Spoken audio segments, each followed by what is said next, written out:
अनिरुद्धाचार्य किसका नाम है? इस हुलिये का नाम अनिरुद्धाचार्य है। अभी मैं दाढ़ी मूछे नकली लगाऊं और आपके सामने आऊं और मैं बोलूं मैं अनिरुद्धाचार्य हूं, आप गए पागल हो क्या? अनिरुद्धाचार्य जी ऐसे थोड़ी दिखते हैं।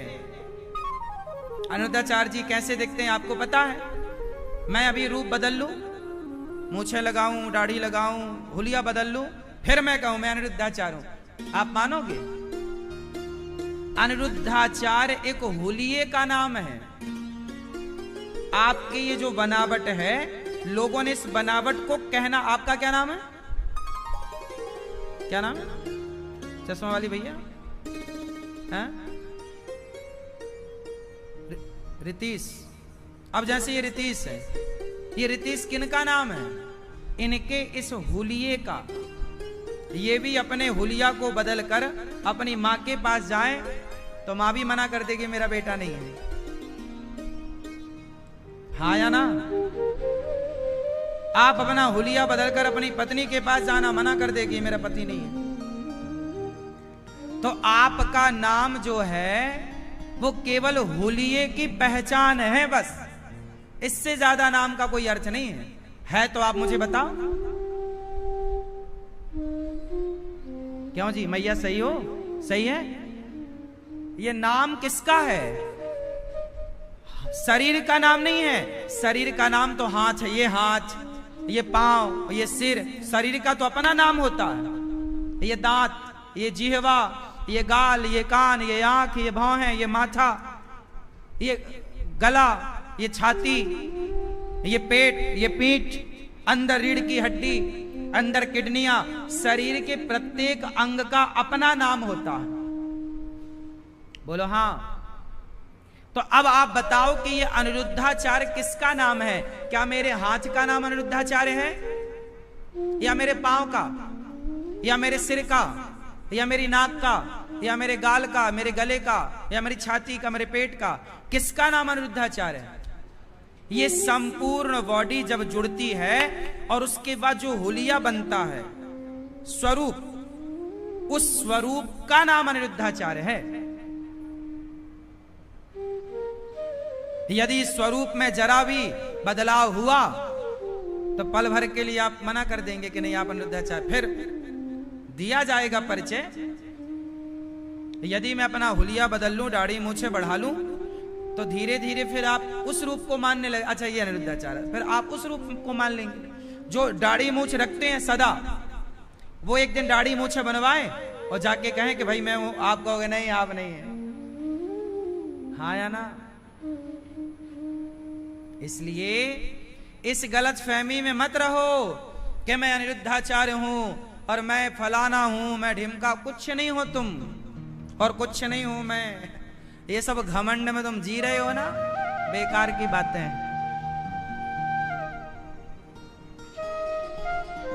कौन हो आप? आपका परिचय?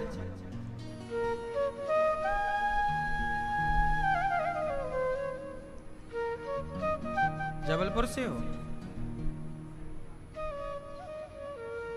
ये तो आपके यहां का परिचय है, आपके शरीर का। आप कौन हो? मैं शरीर नहीं हूं, मेरा शरीर जलेगा। मैं कौन हूं? आत्मा। मैं कौन हूं? ईश्वर का अंश। मैं घड़ा नहीं हूं, मैं मिट्टी हूं। अच्छा बताओ, घड़ा सत्य है कि माटी सत्य है?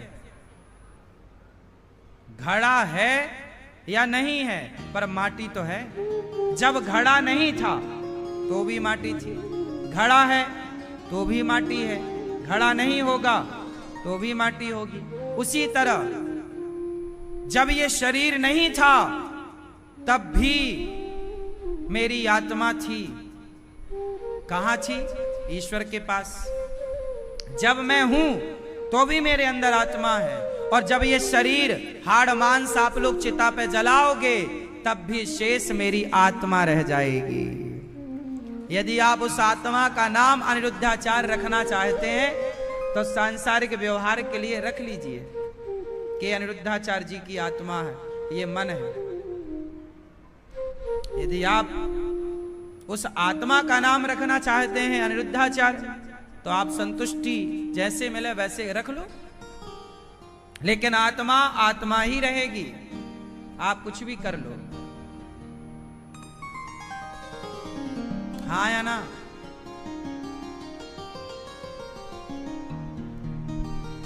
मैं आत्मा हूं, मेरा ये शरीर जल जाएगा चिता पर, फिर भी मेरे पास एक शरीर रहेगा। हाँ या ना? कौन सा? कौन सा? वो शरीर जिस शरीर से आप लोग सपना देखते हो। आप सपना देखते हो? हाँ या ना? हाँ या ना? तो जब आप सोते हो तो आपका शरीर तो बिस्तर पे होता है, पर आप सपने में हरिद्वार चले जाते हो, सपने में वृंदावन आ जाते हो, सपने में किसी से मिलते हो। तो बताओ वो सपने का जो शरीर आपको मिला वो किसका था? बोलो। आपने सपने में अपने आप को कहीं और देखा ना? मैं बिस्तर पे सो रहा हूं पर हूं कहीं और। कौन था वो जो घूम रहा था सपने में? कौन था? बोलो। वही है आप। आप कौन हैं? आप वही हैं जो स्वप्न का दृष्टा है। स्वप्न का दृष्टा कौन है? स्वप्न कौन देखता है? स्वप्न आप नहीं देखते, आप उस समय सो रहे होते हैं। आप स्वप्न नहीं देखते, आपका सूक्ष्म शरीर स्वप्न का दृष्टा है। हाँ या ना? जो गया वो कौन था? सूक्ष्म शरीर। तो जब आप मरोगे तो आपका शरीर ये जल जाएगा।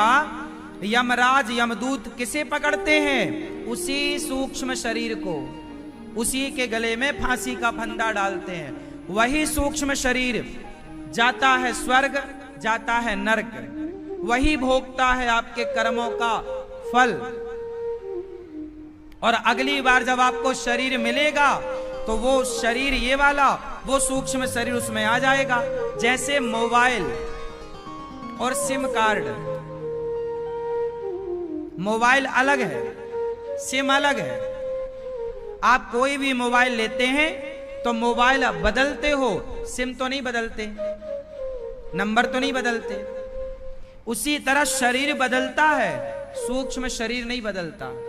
सूक्ष्म शरीर वही है करोड़ों साल पुराना। आप वही हैं करोड़ों साल पुराने। आपका ये स्थूल शरीर बदला है, सूक्ष्म नहीं बदला। बात समझ में आ रही है? इसलिए तो आपको सनातन कहा जाता है। हम कैसे हैं? सनातनी। लोग क्या आप कौन है? हम सनातनी। सनातन मतलब अनादि काल से चले आने को सनातन कहते हैं।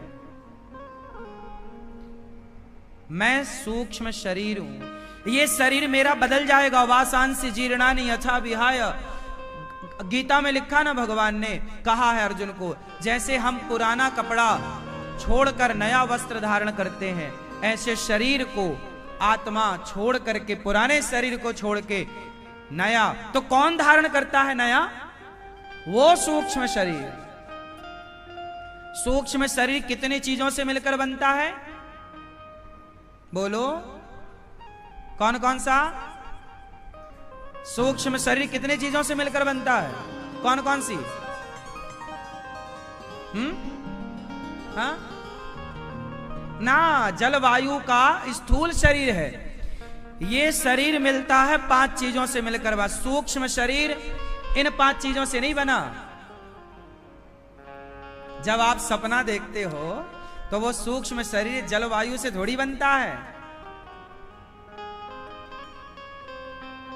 बात समझ में आ रही है कि नहीं? हमारा ये शरीर 5 चीजों से मिलकर बना है, सूक्ष्म शरीर अलग चीजों से मिलकर बना। वो कैसे बनता है सुनो। उसमें भी 4 चीजें होती हैं। 4 क्या? बोलो मन, बोलो मन। मन, मन, बुद्धि, चित्त, अहंकार, और पांचवी आत्मा। जब इस शरीर से आत्मा निकलती है तो आत्मा इस शरीर से निकलकर उस शरीर में प्रवेश कर जाती है। उस शरीर मतलब सूक्ष्म शरीर में। तो आत्मा सहित ये भी 5 लोग हैं। इन 5 को कहा जाता है सूक्ष्म शरीर, मन, बुद्धि, चित्त, अहंकार।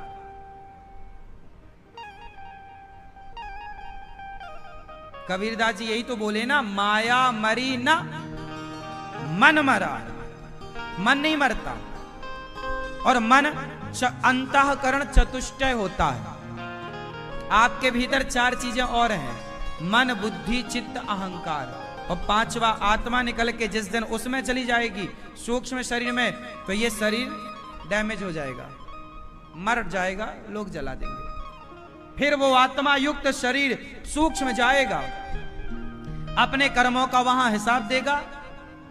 यमराज के पास पाप पुण्य क्या, उसके अकॉर्डिंग उसे फिर उसके पाप और पुण्य के कारण उसको अगला शरीर मिलेगा कि अब तुम्हें क्या दिया जाए। तुमने कितने पाप किए हैं तो तुम्हें कितना गंदा शरीर दिया जाए, और कितना पुण्य किया है कि तुम्हें कितना बढ़िया शरीर दिया जाए, कितना बढ़िया लोक दिया जाए। वो तुम्हारे पाप पुण्यों पर डिपेंड करता है। यह ईश्वर का यही चक्र है। इसे आप मानो। कुछ लोग कहते हैं मैं नहीं मानता इस बात को, तो नहीं मानो तो चूल्हे में जाओ, हमें क्या है। जो है वो बताया जा रहा है, इसके प्रमाण है, इसके मैं आपको ठोस सबूत दे सकता हूं। ना मानने की तो कोई बात ही नहीं। अब कोई मूसर है नहीं माने तो हम क्या करें। उल्लू कहता है सूर्य नहीं होता, हमें तो दिखता नहीं है, तो क्या उल्लू के कह देने से सूर्य नहीं होता? उल्लू को नहीं दिखता, होते तो हैं। ऐसे ये शरीर का जो संरचना है ईश्वर ने बनाई है, ऐसे ही एक आदमी जन्म लेता है गरीब के घर, एक बच्चा पैदा हुआ गरीब के घर, एक बच्चा पैदा हुआ अमीर के घर। बोलो हाँ। दोनों बच्चे पैदा हुए, उन बच्चों ने कोई पाप नहीं किया, अभी तो पैदा ही भय है ना, ना तो किसी का दिल दुखाया, ना तो कोई पाप किया, लेकिन पैदा होते ही एक बच्चा गरीब हो गया, एक बच्चा अमीर हो। अब बताओ उन बच्चों ने कौन सा पाप पुण्य किया कि पैदा होते ही गरीब हो? क्यों गरीब हुआ वो बताओ? एक बच्चे के पास लकड़ी का झूला तक नहीं है, और एक बच्चा सोने के झूले में झूलता है। क्यों? अभी पैदा भए हैं दोनों बच्चे, एक गरीब क्यों, एक अमीर क्यों, एक आंख वाला क्यों, एक अंधा क्यों, एक लंगड़ा क्यों, एक पांव वाला क्यों? बताओ। यदि कोई पाप पुण्य ना होता तो सब एक से पैदा होते ना, फिर कोई लंगड़ा क्यों होता, कोई अंधा क्यों होता, फिर कोई अमीर क्यों होता, कोई गरीब, सब एक से होते। फिर कोई 56 भोग क्यों खाता, और कोई 2-2 रोटी के लिए भूखन क्यों मरता, फिर सब एक सा होता ना भैया। इसका मतलब ये है कि यदि ये अमीरी गरीबी सुख दुख है तो ये कर्मों का फल है। बहुत बारीक दृष्टि है ये, आप समझो ना समझो मर्जी आपकी। सब यदि एक सा है, लोग कहते हैं ना सब एक बराबर है, सब एक समान है, नहीं, कर्मों के अकॉर्डिंग ईश्वर ने विभाग कर रखे हैं।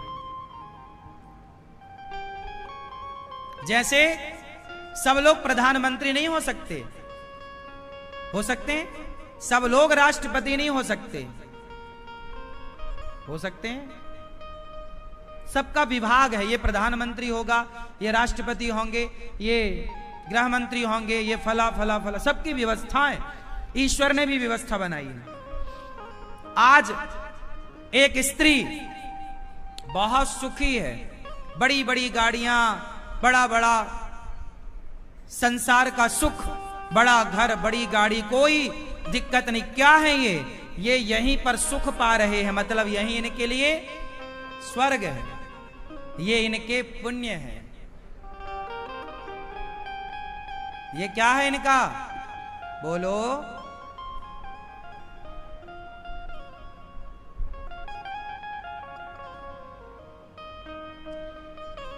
अभी हमारे देश में एक विवाह हुआ, अभी अंबानी परिवार में हजारों करोड़ खर्च हुआ, उत्तम कोटि की सबको व्यवस्थाएं। शादी में जो कार्ड बनाया गया था वो एक कार्ड की कीमत 7 लाख रुपए थी। ऐसे से हजारों कार्ड बनाए गए, एक वो है। अब आपको क्या लगता है, अरे वो इतने बड़े आदमी कैसे हो गए? ये उनका पुण्य है। ये अब कोई ईर्ष्या करने लग जाए, क्या कर लोगे ईर्ष्या करके ना?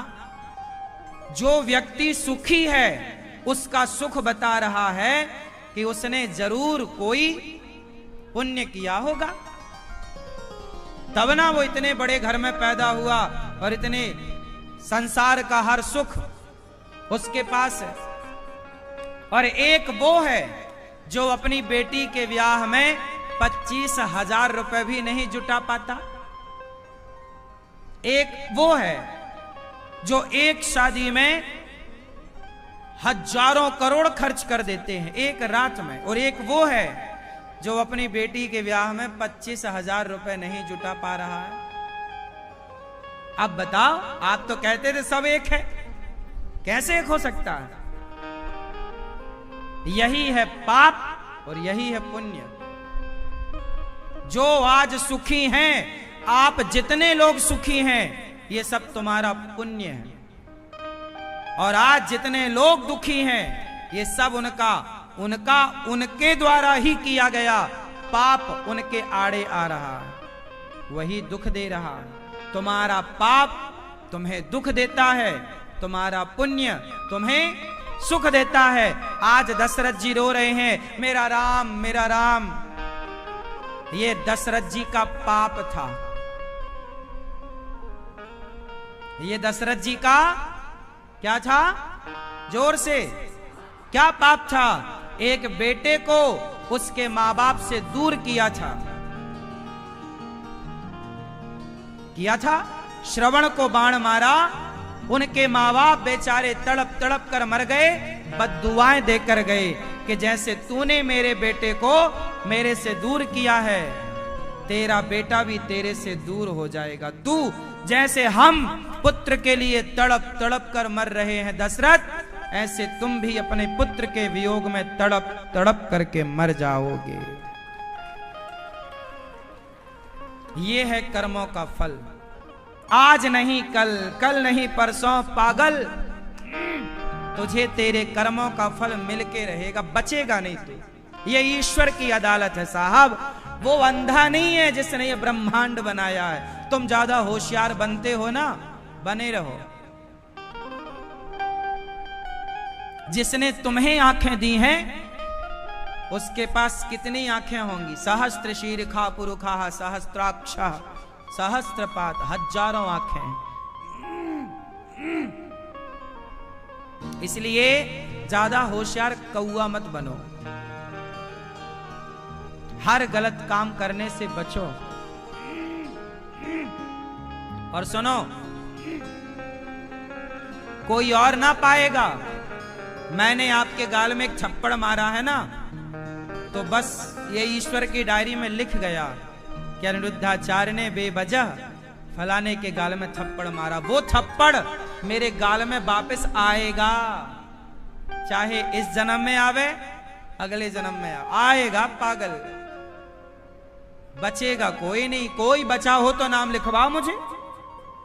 रावण बच गया, कंस बच गया, तुम्हारे बाप दादे बच गए करके गलत काम, फिर तुम बच जाओगे।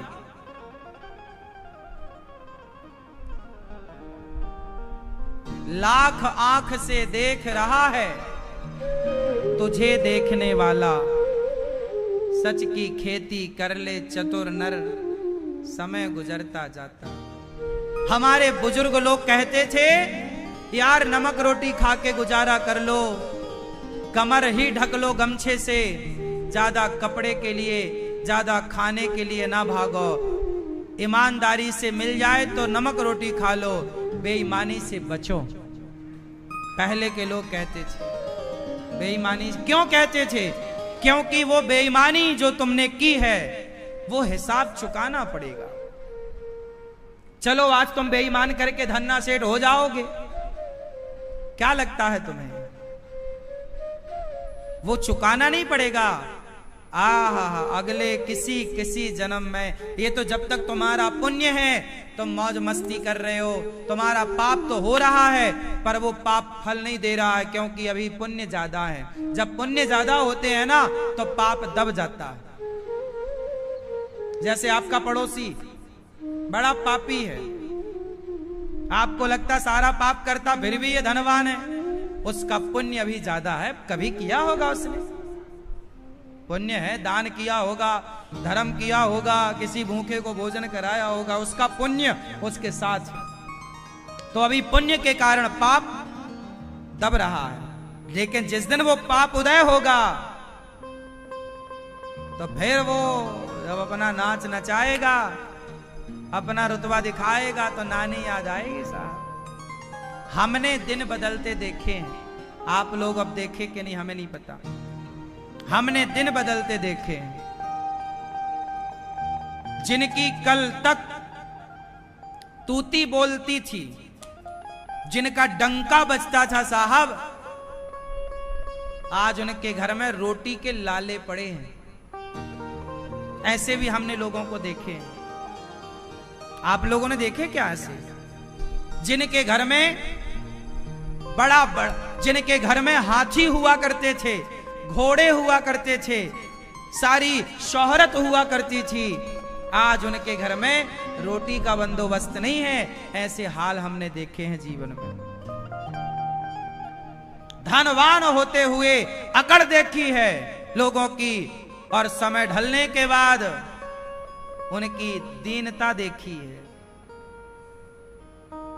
जब पैसा आपके पास होता है, समय आपका होता है, आप अकड़ दिखाते हैं, लेकिन जब समय अपनी मार लगाता है तो अच्छों की अकड़ निकल जाती है और आदमी सरेंडर हो जाता है। इसलिए सबसे बलवान कौन है?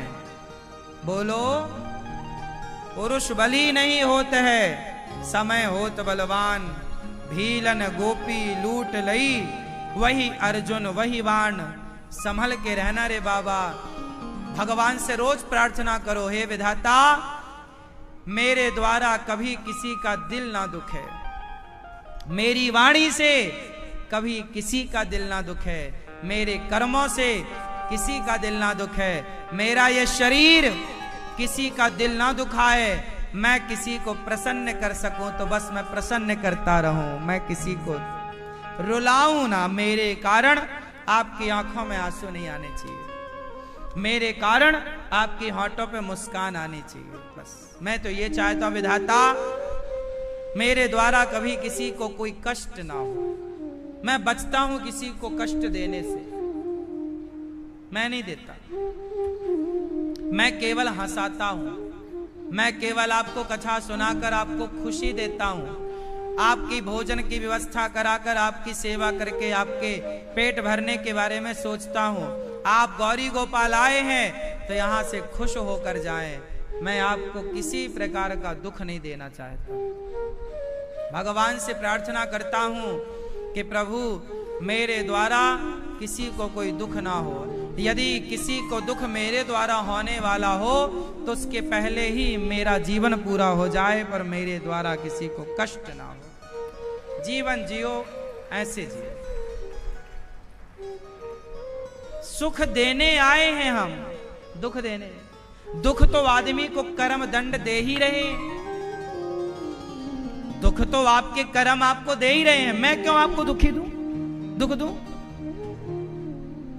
मुझे सुख देने का अधिकार है। एक मैया मेरे पास आई, महाराज जी मैं मछली खाती हूं, मछली। पति ने कहा महाराज ये मेरी पत्नी मछली खाती है, मांस खाती है। मैंने मां से कहा मां ये बताओ क्या तुम किसी एक मछली को, मरी हुई मछली को, क्या तुम उसे जीवन लौटा सकती हो, उसे जीवित कर सकती हो? बोली नहीं। मैंने कहा माता जब तुम एक मरी हुई मछली को, एक मरे हुए मुर्गे को, एक मरे हुए बकरे को आप जीवित नहीं कर सकते, तो एक जीवित बकरे की, एक जीवित मछली की जान लेने का ये अधिकार आपको किसने दे दिया है, ये तो बताओ। आप जो धड़ल्ले से प्राण ले रहे हैं मछली के, बकरा के, बकरी के, हिंसा कर रहे हैं, बताओ किसने आपको ये लाइसेंस दिया कि आप बेवजह किसी की हत्या करें? फिर ईश्वर जब दंड देंगे तो रोगे कि हमारा ये कष्ट, वो ये, तुम्हारे किसी ना किसी जन्मों के कर्मों का दंड भोगना पड़ेगा। तुम निर्दोष जीवों की हत्या कर रहे हो अपने स्वाद के लिए, और अपने आप को बड़ा पढ़ा लिखा समझा रहे हो, समझ रहे हो। समझदार वो नहीं है जो किसी का गला काट के अपना पेट भरे। समझदार तो वो संत थे जो जंगल के कंद मूल फल पत्ता पत्ती खाकर, घास फूस खाकर अपना जीवन गुजारे, पर उन्होंने किसी को परेशान नहीं किया, किसी की आंखों में आंसू नहीं लाए। मेरे द्वारा किसी की हत्या क्यों हो? मैं क्यों किसी की हत्या का जिम्मेदार बनूं? क्यों कारण बनूं? नहीं, मैं भूखा मर जाऊं तो मर जाऊं, लेकिन मेरे कारण एक हंसती खेलती मछली क्यों मरे? मेरे कारण एक बकरा क्यों मरे? ना,